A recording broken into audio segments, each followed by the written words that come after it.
Hey guys, it's Charles with PremiumBeat. In this tutorial, we're gonna take a look at how we can create our own gritty photo textures. These are perfect for overlaying on top of photos or video clips, and they're actually really easy to create using stuff you probably already have around your house. I'll take you guys behind the scenes on how I created the free glass texture pack we have available on PremiumBeat. A link for that free pack will be on the blog post in the description. I'll also show you guys how I process the raw photos in post, and I might even have a few extra freebies you guys can use to follow along. Now let's roll the intro and start with the camera gear that you're gonna need.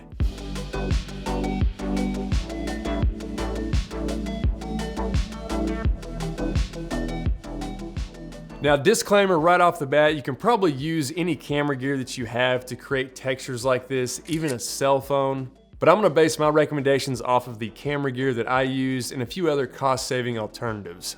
To start, you're gonna need a DSLR or mirrorless camera, because with these cameras, you're likely gonna have high resolution, a shallow depth of field, and the ability to take raw images. Next, a tripod, and any tripod will work fine. This is mostly so we can easily dial in the focus, but we can also set the camera to a self-timer setting so the camera doesn't have any micro shakes when we take the photo. Now for lenses, you're gonna have several different options, but the two most important factors are gonna be having a narrow field of view and a shallow depth of field. Anything from a 50 to a 200mm lens will likely work fine, and ideally with an f-stop of 2.8 or lower. Having a shallow depth of field is probably the most important of these two factors, and that's because we want a very narrow focus on our glass plane. The shallow depth of field will cause the background and the reflections off the glass to easily fall out of focus. The lens that I used was a 2.8 100mm macro lens, which if you have a macro lens, I definitely suggest using that. They work great for textures. However, I know most people probably won't have a specific macro lens, and a lot of macro lenses tend to be kind of pricey. An easy solution though is to pick up a macro extension tube set. These are usually pretty affordable, around $15, and they work great on 50mm lenses.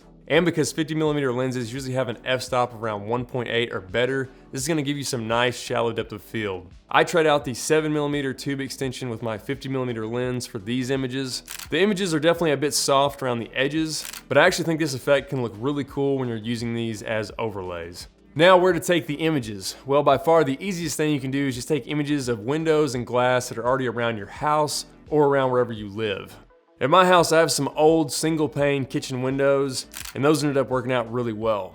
And when you're taking your photos, you're probably gonna wanna be outside of your house facing in. That way the interior is gonna look darker and the sun's gonna help illuminate the dust and water spots that are on the glass surface. And again, be sure to use a shallow depth of field like f-stop 2.8. That way the interior and the reflections fall out of focus. I also have an old storage shed near my house which has some old glass on the door, and that glass had some amazing texture. Another awesome place to look is the glass on your car, because your car is going to pick up all kinds of dirt and grime. And my vehicle is black, so I could even make textures from just the flat spots on the car. This one was actually from the door. And if your vehicle's too clean, just get a cat.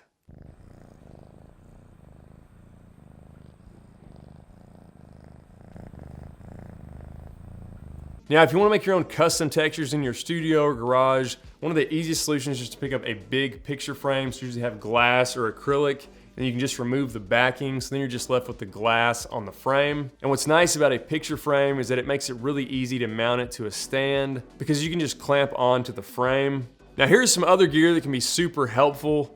The first is black poster board. I literally picked this up for $1, and you can place this behind the glass or the windows that you're taking pictures of. So then you don't have to worry about the background showing up, and this can make the texture pop out more. Next is gonna be a flashlight. You can shine this on a window to help the dirt and grit stand out more at different angles. Next, if you're having problems with reflections, you can hold up a dark towel behind the camera just to help reduce what's visible. Or what I did most of the time was wear a dark t-shirt and just stand directly behind the camera or the glass that I was taking pictures of. Now, processing the raw image textures is pretty simple, and if you guys want to follow along, I've actually included some raw image textures in the project file, and you can download those from the blog post. A link for that will be in the description. And I've also included some bonus texture images that are not in the main freebie pack. These are some extra ones that I made just for this tutorial. It'll be our little secret. But give the video a thumbs up so I know how many people actually made it this far and saw this.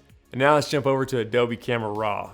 All right guys, so I've opened up one of the raw images in Photoshop, and when you do that, it's gonna immediately launch Adobe Camera Raw. That's what we see here. So to process this image, I'm gonna come over here to the Basic tab, just toggle that down. And one of the first settings we wanna adjust on this is gonna be the contrast. I'm gonna go ahead and increase this quite a bit. And this will just cause the texture to stand out more from the dark background. So I'm gonna increase this even a little bit more. And we can also adjust the whites and the blacks down here to also help separate the texture from the background. So on this one, I'm gonna increase the whites a little bit. You can see how that just brightens up that texture. And then I'm gonna come down here and lower the blacks some, and that'll just kind of crush out that background even more. Another setting I'll often adjust is the clarity. So I'm just gonna zoom in on this, and you can see not all textures are gonna need this, and depending on the look you're going for, you may or may not wanna adjust the clarity. So I'll zoom back out here. Sometimes when you increase the clarity, it'll make some of the real fine details almost kind of pop out too much. So again, depending on the texture you're working with will depend on if you want to increase or decrease that. And then something else that's good to adjust is under the Optics tab down here. So let me open that up. You're gonna see Remove Chromatic Aberration. So I'm just gonna go ahead and check that on. And that will just help remove some of the purple and green color fringing that might appear on the textures. In some cases, you might actually want that. And this will especially be useful if you're using a micro tube extension on your camera. And then finally, if you go ahead and scroll back up here to the top, you can decide if you want to have a colored texture, or you can check this to be black and white. And this is really up to you. A lot of times I will use black and white textures because you can color those in post. But you can see on some images like this one that has this kind of cool like teal blue color to it. These can look quite nice as well. So it really just depends on the texture you're working with if you want to have it be black and white or leave it in color. And then once you have that dialed in, go ahead and just click open. And that will open up the texture image in Photoshop, and from here you can go ahead and save that out as a JPEG or PNG or whatever image type you prefer. So just come here to File, and then Save as a copy. And that'll open up the Explorer window, and you can go ahead and name your file. And then again, if you want to change the file type, you can do that here. Then go ahead and click Save. And in my case, I'm saving it out as a JPEG so I can adjust the quality. I typically leave it on about 10 or so, and go ahead and click OK. All right guys, hopefully you enjoyed this tutorial and picked up a few tips. Be sure and drop a comment down below. That helps us with the YouTube algorithm. And I will catch you guys on the next one.